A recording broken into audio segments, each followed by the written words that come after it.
Value your time.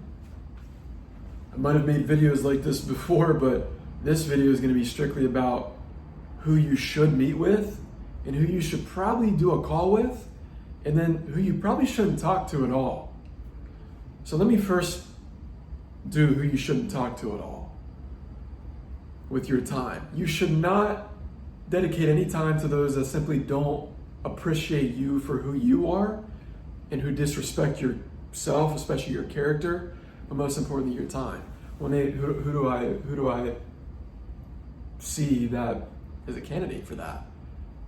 Figure out those that simply talk about toxic and negative events that occur, negative things in their life, just any kind of negativity where it doesn't make you happy, where you get that feeling of, oh my gosh, so-and-so is calling again. I really don't want to pick this up, but I feel obligated to. Chances are you shouldn't talk to them, okay? And I'm going to be really quick to the point with these things because for that one in particular, I don't have to address much more. If somebody gives you a weird feeling or you just don't like the vibe of it, cut them. Cut them, man. Well, Nate, what about that feeling though where I want to learn from them, but I feel uncomfortable with what they're saying, even though I know it's progressing me? And that's an insecurity you got to address within yourself, okay? So again, cut out people that are simply toxic, negative, people that are in your life that aren't bringing any value. Cut them.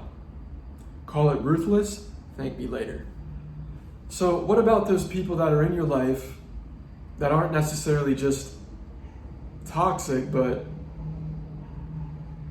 they're there, you're deciding, should I meet up with them or should I do a call with them? So the people that you should do a call with are those that, if doing a meeting with them in person could literally end it in 5 minutes, don't meet them in person. Okay, if it's for if you're in business and it's for a really small deal, don't meet them in person. But Nate, I gotta get a deal. I gotta close this deal. You know what you gotta do? You gotta read some more books. Because if you're gonna simply bank your time on somebody else for closing a really small deal, listen, if it's a huge deal worth hundreds of thousands of dollars, 25,000, 50,000, okay, it depends. I'm also an advocate of, if you haven't gotten skin in the game with doing meetings with anybody, for sure, go do it, learn if that's the stage that you're at in your business. But if you're in your business now and you're starting to gain momentum, you need to be picky with who you dedicate time towards. If she's an attractive female and that's all really she has to offer, same thing with dating. If she's an attractive female, if he's a handsome dude, but you know they're really not doing anything progressive with their life, don't meet up with them. Don't fall into that lustfulness.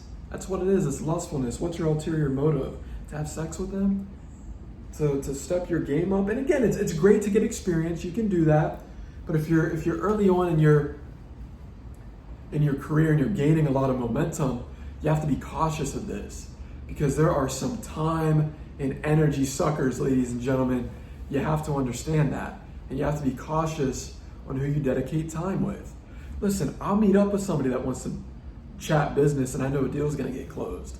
But if I know somebody who just wants to shoot the breeze with me and it's for no utter good reason, heck no. I'll do a call with you if that, but still I'll evaluate, is this worth my time? Or is reading a book worth my time? I'll read a book every single day because I'm sharpening my character and I'm bettering who I am, who Nate the Great is.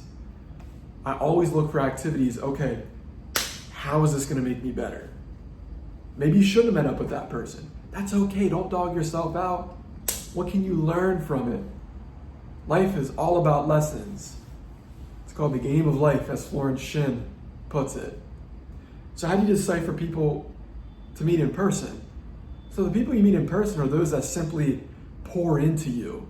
Mentors, coaches, this is a common one, but Nate, they've been my friends since childhood. You can still meet with them, but do it very, very less frequently. I'll meet up with one of my boys probably 2-3 times a year, and that's really whenever I'm home. That's it. Now, I'll have a FaceTime call with them once every month, once every other month, just to catch up. But I'm not calling them every other day. And it got to a point where I had to talk to my guy, tell him about that, my buddy. I said, hey man, it's no disrespect towards you, but you're calling me every single day. I run a business. I'm a business owner. I don't want to talk every single day. So I had to address, was it a comfortable conversation? Heck no. But I realized, and I said, listen, it's going to make sense. Give me some time, and it's going to make sense on exactly why I had this discussion with you. So again, meet up with those that are simply empowering you. If it's a potential client or someone, those that are actually worth it, because you'll have clients that will want to pay you and acting like they own you like a slave. Heck no. Cut them. Refund those clients. Only work with people that genuinely bring you joy, happiness, and make you fulfilled, where you enjoy working with them. If you don't enjoy working with somebody, or if you don't enjoy spending time or investing time into that person, and if you, every time they call, you see their name and it makes you cringe, you're wasting your time.